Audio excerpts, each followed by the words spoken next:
उत्तराखंड के national highway 74 घोटाले मामले में ईडी ने उत्तराखंड समेत उत्तर प्रदेश के सीतापुर में छापा मारा है। कहां पहुंची है ईडी की टीम और सीतापुर से कैसे इस मामले के तार जुड़े हैं, इसके लिए हम सीधे फोन लाइन से जुड़ते हैं आई इंडिया के editor in chief doctor Pankaj Singh Gaur ji के पास। तो सर, ये उत्तराखंड का जो नेशनल हाईवे 74 घोटाला है, उस मामले में सीतापुर के तार कैसे जोड़े होने बताए जा रहे हैं और कहां पहुंची है ईडी की टीम? देखिए प्रांशु, आपको बता दें कि NH 74 घोटाला ये दरअसल उत्तराखंड का बहुत ही चर्चित घोटाला है। इस मामले में प्रवर्तन निदेशालय यानी ईडी ने आज छापामार कार्रवाई सुबह से ही शुरू कर दी थी। देहरादून, काशीपुर, रुद्रपुर में ये छापामारी तो हुई ही है। उत्तर प्रदेश के सीतापुर के महोली थाना इलाके में दो ऐसे गांव हैं, भुड़िया और बद्दापुर। यहाँ पर भी ईडी ने छापामार कार्रवाई की है।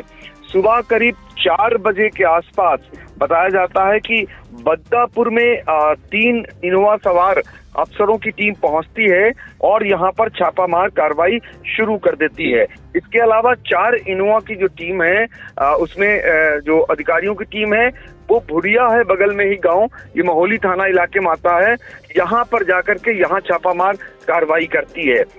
इसके पीछे का जो कारण ये बताया जा रहा है, उत्तराखंड में तैनात एक PCS अफसर जो मूलतः बद्दापुर गांव के रहने वाले हैं और इनके रिश्तेदार जो कि भुड़िया में रहते हैं, इन दोनों के यहाँ छापामार कार्रवाई सुबह 4 बजे से जारी है। जब हम आप बातचीत कर रहे हैं तो ये घंटे करीब अगर जोड़ते हैं तो ये 15 घंटे हो चुके हैं और छापेमार कार्रवाई यहाँ जारी है। हमारे महोली के संवाददाता सर्वेश मिश्र मौके पर मौजूद हैं। वहां पर दरअसल किसी भी पत्रकार को जाने नहीं दिया जा रहा है और ना ही उन्हें कोई विजुअल बनाने दिया जा रहा है, उन्हें रोका जा रहा है, क्योंकि ये जो टीम आई हुई है इनकी सुरक्षा के लिए CRPF भी मुस्तैद है। वो यहाँ पर कोई भी किसी प्रकार की फुटेज नहीं लेने दे रही है। तो इस तरीके की जो छापामार कार्रवाई है पिछले 15 घंटे से जारी है।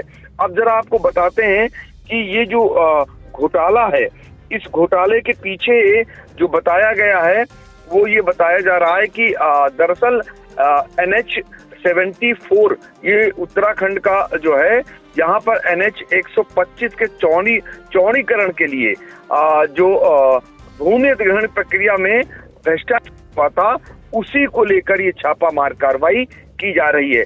ईडी की अगर माने, ईडी के अधिकारियों की माने तो जब अधिकारी भूमि अधिग्रहण के समक्ष प्राधिकारी के रूप में कार्यरत थे तो पिछली तारीख में आदेश पारित कर अधिग्रहण की गई जमीन यानी जो भूमि थी उसकी प्रकृति में बदलाव कर दिया गया और इससे सरकार को करीब 162.5 करोड़ रुपए का नुकसान होना बताया गया।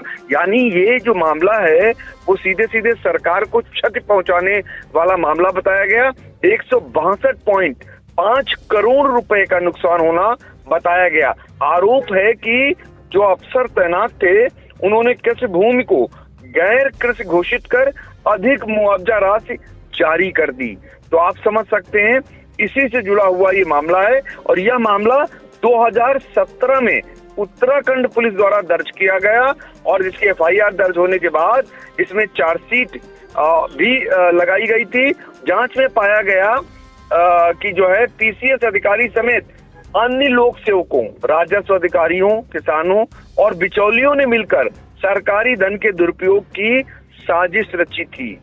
और जो जानकारी मिल रही है उसके मुताबिक उत्तर प्रदेश जमींदारी उन्मूलन एवं भूमि सुधार अधिनियम 1950 की धारा 143 के तहत पारित है बैकडेट आदेशों के आधार पर यह बड़ा घोटाला किया गया था।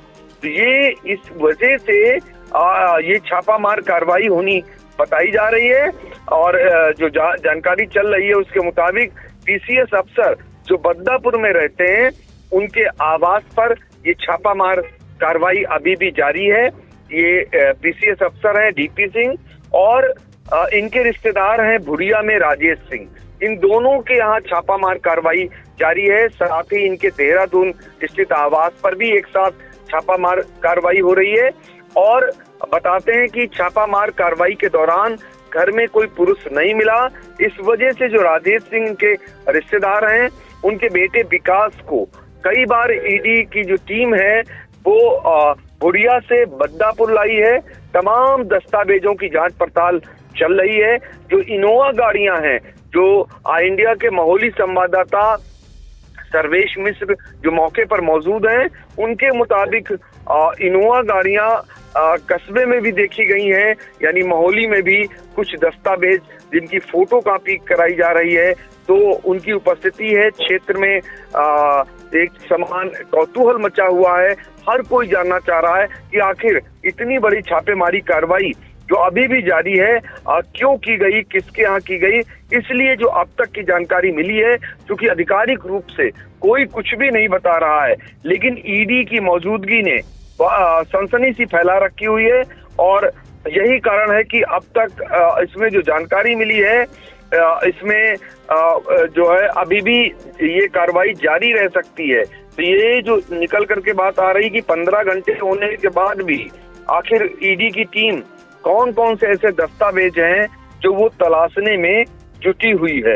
तो इस वजह से यहाँ पर मीडिया कर्मियों का भी बाहर जमावड़ा है, लेकिन अभी तक वहां से कुछ भी निकल करके नहीं आया है।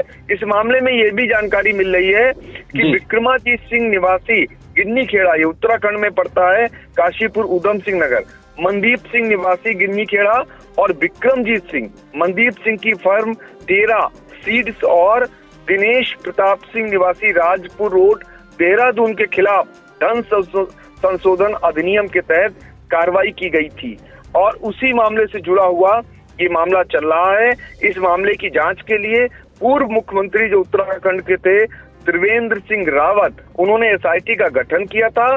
जांच के बाद साल 2022 में एसआईटी ने कई लोगों पर कार्रवाई भी की थी।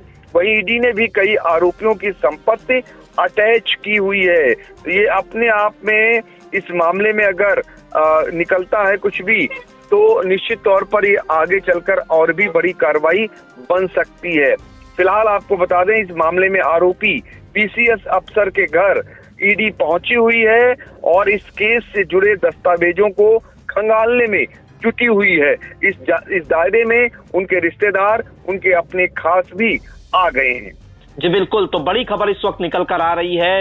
ईडी की जो टीम है वो सीतापुर के बद्दापुर और भुड़िया गांव में पहुंची है, जहां पर बद्दापुर के रहने वाले पीसीएस अफसर डीपी सिंह जो उत्तराखंड में तैनात हैं, उनके घर पहुंची है और उनके रिश्तेदार भुड़िया में राजेश सिंह, उनके घर पहुंची और दस्तावेजों को खंगाल रही है। सुबह 4 बजे ईडी की टीम आ धमकी थी और 15 घंटे हो चुके हैं और अभी तक ईडी की छापेमार कार्रवाई जारी है और ये मामला उत्तराखंड का चर्चित NH-74 घोटाला मामला है, जिसमें जो जानकारी मिली है वो भूमि अधिग्रहण में भ्रष्टाचार हुआ था। बैक डेट में जमीन की प्रकृति बदल दी गई थी, कृषि भूमि को जो है गैर कृषि भूमि दिखाया गया था, जिससे सरकार को 1 अरब 62 करोड़ 50 लाख का नुकसान हुआ है। फिलहाल इस समय पूरे जिले में सनसनी सी फैली हुई है और बद्दापुर और जो भुड़िया गांव है वहां पर किसी भी मीडिया कर्मी के प्रवेश पर रोक लगा दी गई है। तो ये ताजा अपडेट है जो इंडिया दर्शकों तक उपलब्ध करा रहा है। आगे ईडी की जांच में क्या कुछ सामने निकल कर आता है, अगर पता चलेगा तो इंडिया वो भी दर्शकों तक पहुंचाने का काम करेगा। सर, इन तमाम जानकारियों के लिए आपका बहुत बहुत धन्यवाद।